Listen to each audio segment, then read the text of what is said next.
Hey guys, welcome to the channel, and I just gotta say, with everything that's going on in the world, welcome to Mars.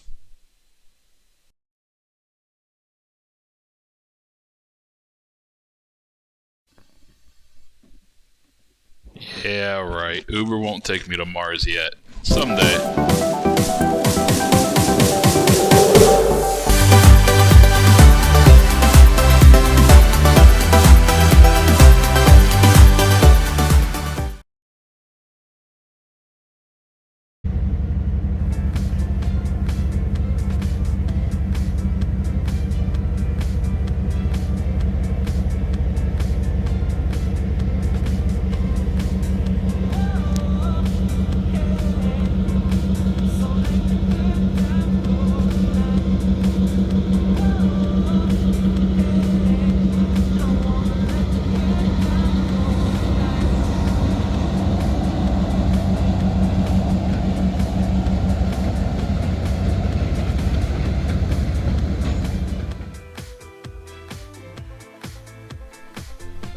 And welcome to bluemoosetraveler.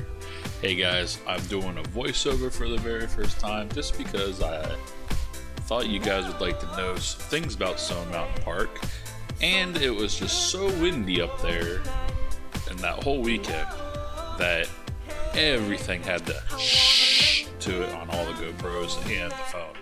So, without getting into the current controversy of Confederate monuments and should they be removed or should they not be removed, this is not what this channel does. This is just purely entertainment and just checking out things around the country and around the world when we're able to. So please, let's just get right into it. Alright, who is ready for some Stone Mountain fun facts? Alright, you in the corner. I'm glad you. I'm super glad that you want to know. Everybody else, just shh, just listen. Watch the video. Don't forget, like, subscribe, share with grandma. Okay, 1. It's the world's largest piece of exposed granite. Yeah, right there in Georgia. The largest. Nothing you can do about it. Nobody's gonna come out and be like, especially those guys in Dubai, no. We will have the largest granite in the world. Yeah, it's not possible. No matter how much money you have and how much you want to build, you're not doing that. Alright, it is counted as one of the Georgia's 7 natural wonders. And I don't know what the other ones are, but I'm sure we can find out. Maybe we'll go and hit all 6, the other 6. Alright, it's 825 foot tall, it's dome shaped, it's an isolated mountain. Its scientific term is called mononuc or something. It's made of granite. Alright, it's 1,600 feet above sea level. It covers 583 acres. At one time, this mountain was underwater of sea. It was a long time ago. Like, I don't know, 15 million years ago, I think it was. So, alright, so if you like to run, if you want to run around the mountain, it's 3.8 miles. From the top of the mountain, on a clear winter day, because, summer haze, you can see more than 45 miles. Now, you'll be able to see some pictures, you'll be able to see Atlanta skyline. Atlanta is about 10 miles away. 45 miles. I think the flat earthers might be onto something. Absolutely crazy. So, let's get into some history. So, 4,000 years before Christ, the Paleo Indians were drawn to the rock because I guess they left bowls up there and some walls and whatnot, and they dated those all the way back 4,000 years before Christ and all the way to 100 years before Christ and even 500 years after his death.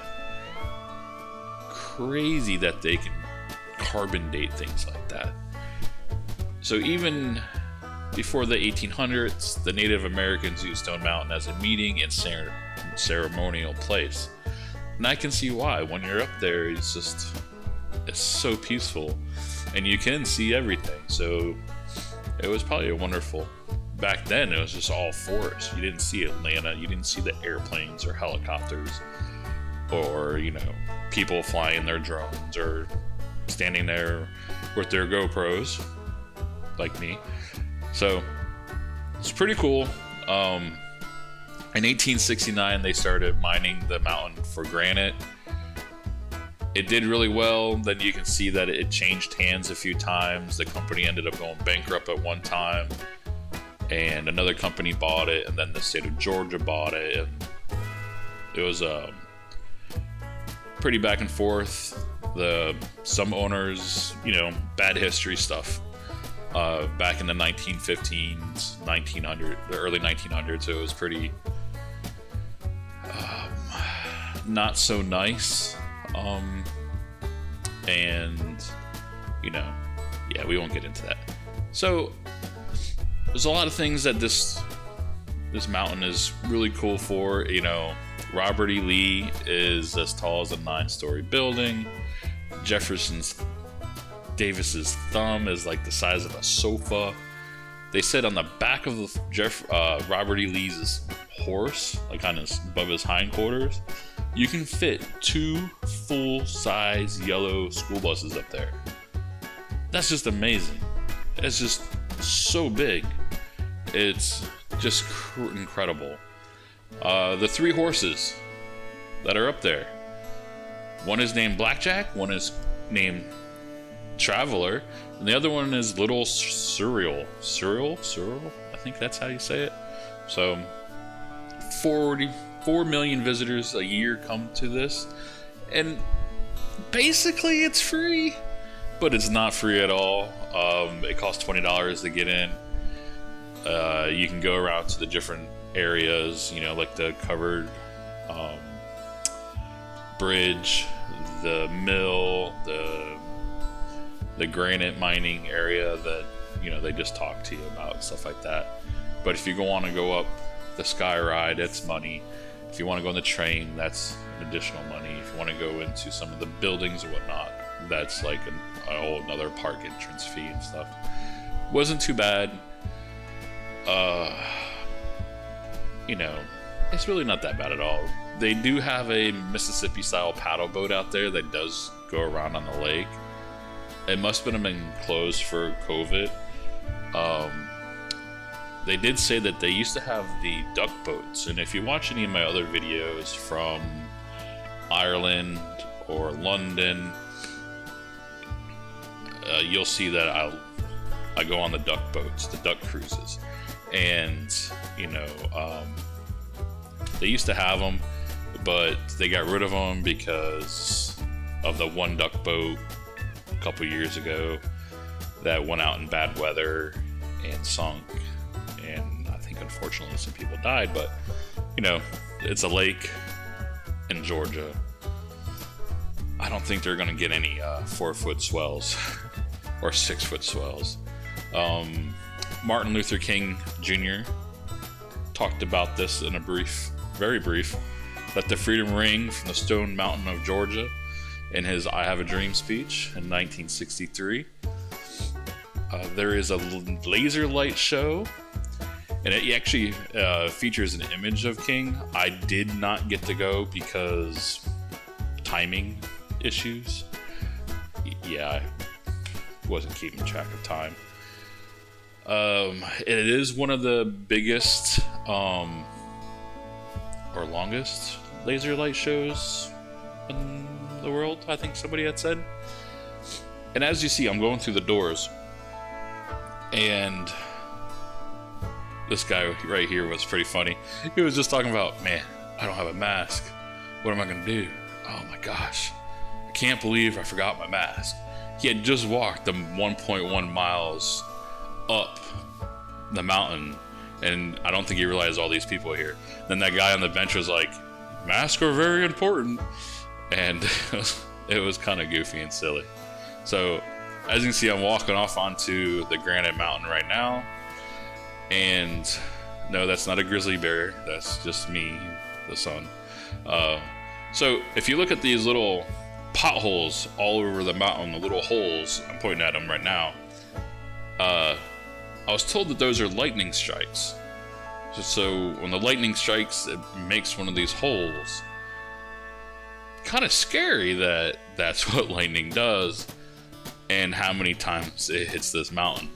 But as you can see, it is the tallest thing around until you get to the Appalachian Mountains, you know, which I guess on a very super clear day you can actually see them from Stone Mountain. So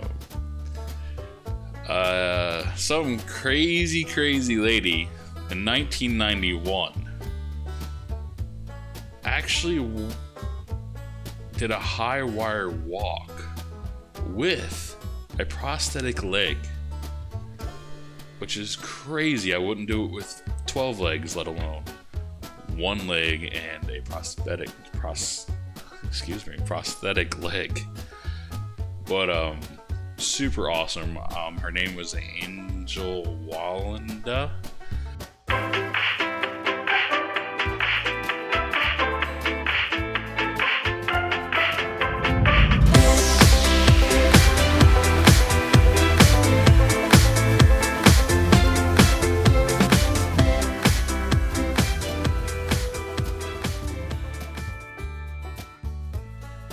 Enjoy the rest of the video, and if I see anything cool or anything that I want to point out to you guys, I'll go ahead and speak up.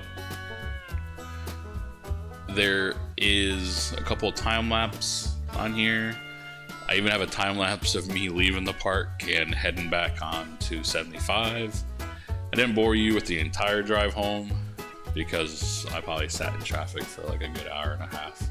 So if you see these people coming up above the mountain, this is, if you follow that white line, it takes you to the path down the mountain into a parking lot.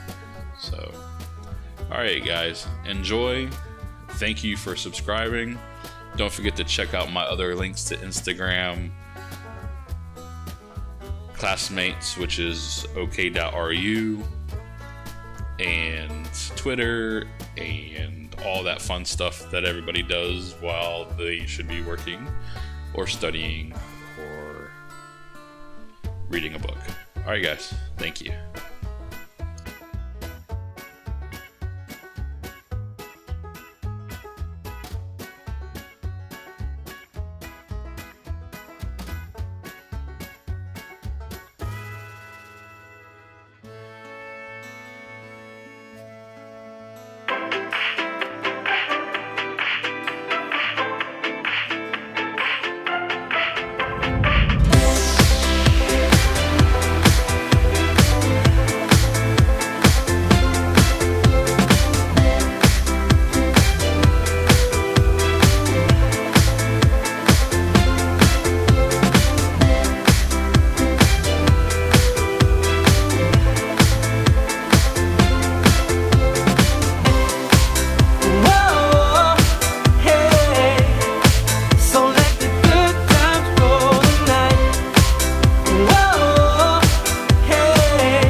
Hey guys, thanks for still watching the video. So, two morbid facts about the mountain in modern history, okay? 2 people have died, and one person jumped off the side of the mountain. As you can imagine, that's a long way down, and it's actually somewhere around here that he did take that last step, and yeah, didn't work out very well. The other was so people on the mountain were watching this plane go around and around, which, you know, I camped over up there to the right of your screen. If you keep going to the right where the lake continues, there's the campground and whatnot, and just hanging out on the back deck of the yurt, you can see all night planes going by the mountain, helicopters circling and everything else, you know, because it's, you know, it's a view. I mean, just randomly a mountain in the middle of nowhere. So anyways, this accountant guy was flying his plane. I guess he circled around about 5 times before he just went right into the side of the mountain. He did threaten a few times that this is what he would do, and nobody bothered taking the keys away from him. I don't know if planes take keys or not. I'm not a pilot, but yeah. So somebody just wasn't being aware enough, I guess, and so he ended up taking his own life on that. Super sad that these people could not get help, but they did happen. And so yeah, as we're going in here, so you see, if you see these on the left and the right, these little pole things, the guy that's in the Skyride with us, he's like, all right, everybody brace. And just that little jolt is just like, whoa, whoa, whoa, whoa, we're gonna fall. You know, the little kids are all like, you can hear them all gasp for air. It's like, oh. Yeah. So it was, you know, kind of funny that they're sitting there talking and playing the entire way down, being so high up in the air, and then that little bump is what scared them. Kids are amazingly cool like that. So I'm in the truck. I'm heading back down to middle Georgia, where I'm at right now, and just, you know, it was a great time, a wonderful weekend. A little bit on the expensive side because I did stay in the yurt. Check out that video. Please like and subscribe to it, because one of these days I'll actually get paid for doing these things, and I'll be super grateful.